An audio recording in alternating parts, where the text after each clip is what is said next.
The following is a work of fiction. The intent is to promote and publicize a work of American fiction. Similarities to real people, places, or events are entirely coincidental.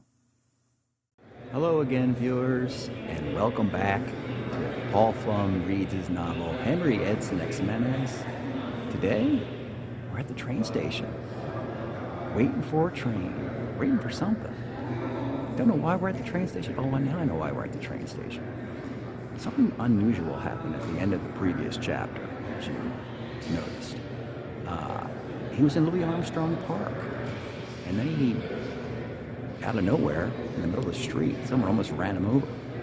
And after almost being run over, a couple things fell out of his pocket. These things, we have an Amtrak baggage claim. Amtrak's baggage claim ticket from 1991, and a letter from this person who was at Snake River with her father. And the letter refers to things to do in Chicago, one of which is going to a club called Medusa's. Medusa's. And that is the chapter that we're about to do. Chapter 13, Medusa's.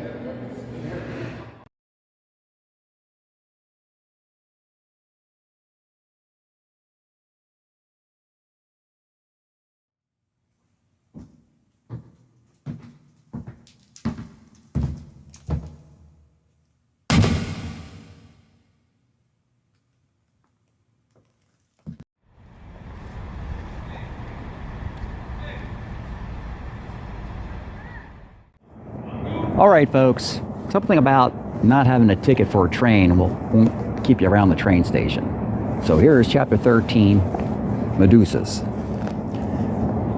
Ask any stuntman. The near miss is probably the scariest of all stunts. They would much prefer the high-speed crash.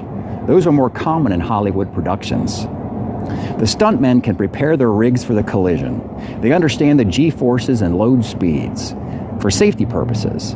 But the near miss is exactly what it is: precision, logic, geometry, physics, recalibration. Any mistake erring in either direction endangers lives or delays the production.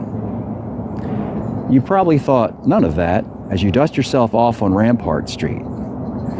Looking up, and here's the North End parking garage. Whoa, this doesn't look like Louis Armstrong Park anymore. Turn around and, well, yes, this is indeed Chicago Union Station. We'll have to do for Portland for our intents and purposes. Travel by train. Trust me, it's on the other side. Are you hallucinating? Is that a train station? What happened to the French Quarter? Climb the stairs and enter the Great Hall of Chicago Union Station. Check the date and time on the big clock. It is Saturday, August 31st, 1991, 5:56 p.m. This beautiful hall has an enormous skylight atrium, dozens of long wooden benches for the thousands of commuters who pass through each day. The ticketing, check-in, and boarding are all on this level. The baggage claim is down the escalator below. That ticket in your pocket could be put to some use. I don't know about that. Here in the baggage claim office of Union Station, Quanidra is the clerk on duty checking tickets. An exchange of ticket stub brings you one blue hard-shell American Tourister suitcase. The stub and note were both in your pocket, and by the tone of Heidi's notes, he suggested going clubbing at Medusa's. Clubbing. Huh. Surely you'll recognize one of your vehicles parked here in the North End parking garage. You parked a vehicle here a week earlier, before boarding the train to Seattle and Lollapalooza. There's an elevator to help you find the vehicle, if you can only remember where you parked it. If you are still stumped, consider a Maryland license plate. Clicking the button to summon the elevator, and no MD tags on the first floor. The third floor, that rings a bell, maybe up one more level. Damn, okay, let's check the third floor again. Now you just set the alarm off on a Saab 900S Turbo. You really could have owned that. You really could have afforded that on your budget? Okay, let's check the third floor one more time. My guess is that there is a Toyota key in your pocket. Finally. That was easy. It is your black 1980 Toyota Corolla hatchback. Kickin' Alpine stereo. Runs like it made it to Chicago. Toss a suitcase in the back seat and look for some info to locate the club Heidi mentioned in her note. Aha, spy a newsstand with free weeklies, a vast assortment of maps, magazines, newspapers, and so forth. Here's a copy of the Chicago Reader. It should have an entertainment section listing off all the hip clubs. Entertainment. Clubs are sorted by letter. K to O, Katarina's, 1920 West Irving Park. Liars Club, 1665 West Fullerton. Martyrs, 3855 North Lincoln. Met USA, 3730 North Clark. Met USA, Medusa, maybe, I don't know. Mix, 2843 North Halsted, and Nix, not to be confused with Mix, 1516 North Milwaukee. Not what we're looking for. This might take a little bit more investigation. Try this. Entertainment. Clubs are sorted by letter A to E. Abbey Pub, 3420 West Grace. At Andy's, 11 East Hubbard. Bar Vertigo, 853 Northwestern. Black Beetle, 2532 West Chicago. Club Medusa, Club Medusa, 1824 West Augusta. Dark Room, 2210 West Chicago. There you go, Mr. Navigator. It's 1824 West Augusta. We need to go no further. It's about a half-hour drive from the train station. Let's see how the Corolla cold starts. After a week of dust accumulates on the hood, it fires right up. 3 quarts of 10W40 on the passenger floor mat, just in case. Now it is August 31st, 1991, 8:03 p.m. The drive to Club Medusa goes smoothly. The Club Medusa, or Medusa, is a big 2-story rock venue. It looks like someone converted an old rickety house into a club. Standing in front, within a synthetic cloud of secondhand smoke, a small group of people are getting carted in front of you. Climb the 6 steps leading to the foyer. The front hall after this entrance is called the Bauhaus Room. It is very dark. Actually, it's very black. Actually, it's all black. Well, it's painted black. Must be a reason other than that Stones song. There are purple fluorescent light fixtures at the base of the wall, illuminating tiny, swirly dust particles over a black velvet curtain. Intentional, maybe. Apparently converting living, dining, bedroom, closet areas creates something for everyone as the droves pile in. Flack-kneed proletariats, burgers, denizens, the whole lot. A convention of ministry and wax, tracks, records, t-shirts. Towards the right, looks like a small cubbyhole. Seems to lead to a closet or some type of coat check room. Now this is the crooked stairwell, as it is called. All of these rooms are named something, following a protocol of the club design. Twisting at the bottom, the stairwell lights at the top, folding and popping, then arriving at the red velvet room. There is a small bar here with a bunch of folks gathered around. A jukebox is in the corner and plays at a moderate level, so the folks can hear each other. The wall directly ahead has the red velvet curtain covering it, a beanbag chair ignored and out of place, a hallway to the south where there seems to be vibrating walls. Here we have the Country and Blues Palace. It sounds suspiciously like a place in New York, but let's not go there. This appears to be a concert hall with acoustic drama. There's a small stage, a few tables with candles on them. The PA system is playing a mixtape. There's a band on stage setting up their instruments. Surprisingly, this room is decently lit. Let's continue the investigation. We find the wardrobe Rama. Storage? Maybe. Looks like this used to be a spare bedroom, yep, at one time. A single 40-watt light bulb hangs from the ceiling. There's a rather large open wardrobe with coats hung, a rather bored-looking coat check person storing garments. In the wardrobe on the floor and on the clothing display racks, which were probably stolen from a Woolsworth or Value Village. Not much at all. Let's keep moving to the Nitzer Front 242 room. A very loud room, industrial music is playing, people dancing. A strobe light and disco ball, very crowded. A man screams, "Hey, poor, you don't have to be poor anymore. Jesus is here." The proletariats raise their fists in mock solidarity. Too much noise, not our scene. Let's bolt to the next room. Oh my, they call this one Mirror, Mirror, Mirror. Who are you, Mirror? Yup, you were in a room full of mirrors. As soon as you entered the room you left, got strangely quiet. Weird. When you look ahead and approach it, it is a loud industrial room. Or techno. Wait, was that the room you were just in? Pointless to have two techno or industrial rooms. Okay, maybe we were out of our element a bit. Next. This area is called Last Chance on the Stairwell. Unlike the crooked stairwell, a long hallway, dark, not painted black, just dark. Colder. It is nighttime and there are no electric lights present. The room is lit by a window without a curtain. Oh, actually, all other windows are covered by black curtains. That explains the colder. A missing wall. Mental note, don't visit this place in the winter. Here, an outside street lamp with spiderweb extending to chain link fence. It is much cooler in this room at the end of the hall. You see an open window and outside another staircase that leads to the outside of the club, which frankly is a good place to be. We're all over a club, folks. We're going around in circles, it looks like. At least I am. Which frankly is a good place to be. Not as bumping like she described in her note. I mean, it's supposed to be a bumping club and there's a bunch of goofy looking rooms. But let's continue. Oh, maybe the underage crowd vacates soon. After all that, I think we're too early. That is a lot to take in. Maybe come back later. Apparently things don't start hopping till after midnight. It's time to pivot. So a motel, dinner, shower, change of clothes. Investigate the contents of the Blue American Tourister. Who knows what you'll find? 52 hours on a train from Seattle, and even the black-clad denizens of Club Medusa wouldn't respond kindly to your club car stench. Now it is after midnight, September 1, 1991, midnight. Returning to Medusa's, park the Toyota. You discover just down the street a ways, Dipsy Doodle's Gift Bazaar. It's a gift shop. Now was once probably a failed auto garage. The front entrance is through a roll-top door which is up. Customers are milling about.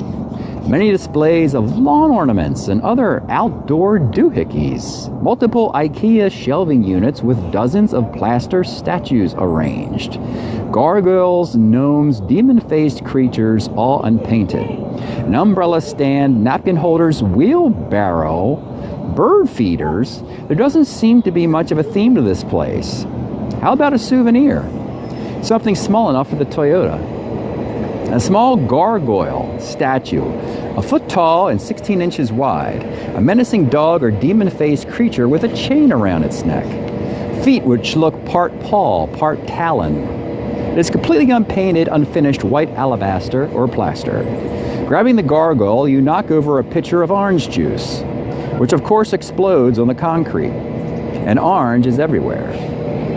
Orange. Orange. Orange, orange, orange, orange, orange, orange, orange, orange. Like the orange in the, well. Speaking of orange, did you know 1997 was also orange? And the Florida Marlins won the World Series. But the club? What club? Did you say you wanted to go back to the club? Well, I don't know, folks. That was Club Medusa. Came back. Incident happens. I don't know if he makes it back to the club or not. But we're going to continue this book and see where our guy is. Probably back in 1997. Could be back in 1991. Who knows? Once again, I want to thank Conscious Publishing and the Shrimp Trawler channel for allowing me to do this. Reading the novel. Again, we have a link on Amazon. Pick up a copy. We'd appreciate that. And we'll see you next time.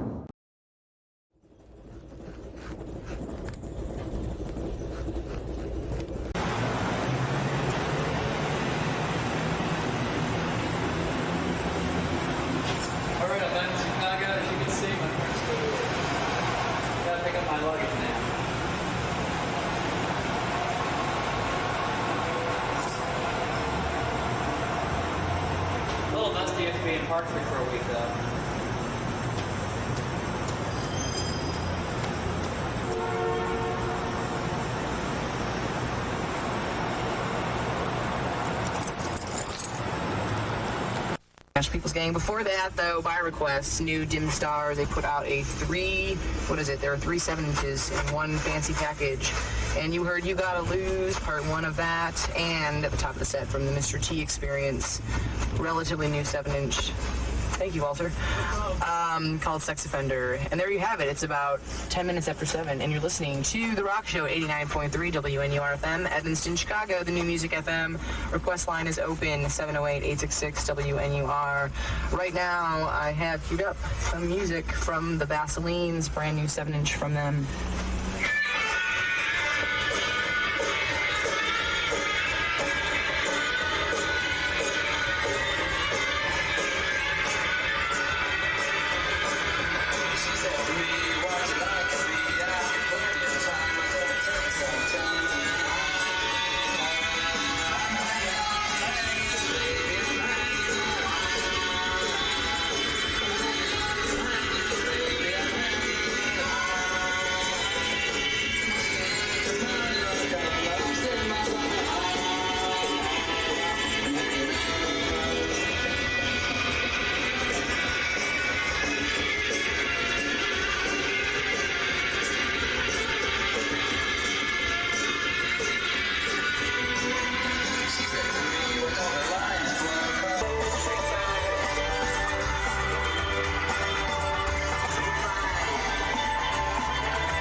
Records. It's a pretty cool record store.